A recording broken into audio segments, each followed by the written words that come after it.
Rruga Kasim Uka në Gjakov vazhdon të mbetet në gjendje të papërfunduar edhe pas disa vitesh. Banorët e zonës shprehen të shqetësuar për gjendjen e mjerueshme të infrastrukturës rrugore, e cila përbën rrezik të përhershëm për sigurinë e kalimtarëve.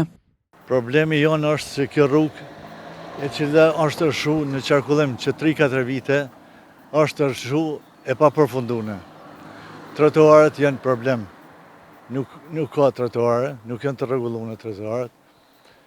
Këta e gravitojnë shumë qytetarë të cilët në mëngjes shkojnë shkukës. Janë të rrezikuar, mandej nuk ka shenja të komunikacionit. Një pronë e cila duhet të ekspropriohet dhe të zhvillohet procedura ekspropriimit nuk është kryer ende. Prandaj këto janë shqetësimet tona. Kjo nuk është hera parë që paraqesim, është e treta, katra me radhë dhe ende nuk është ndërmarrë kurrë nga ana e kuvendit të komunës.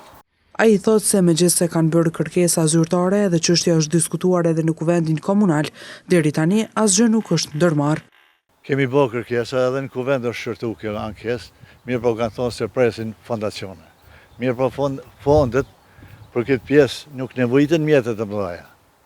Duhet mu përfundu, me qenë se këtu gravitojnë edhe automjetet cilat vinë nga Republika e Shqipërisë, Varëm Curri, Tropoja, për me gjetë shërëm në spitalin Isa Grezda. Për problemin në fjalë kemi kontaktuar edhe zyrën e informimit në Gjakov, por deri në transmetimin e kronikës nuk arritëm të sigurojmë përgjigje zyrtare.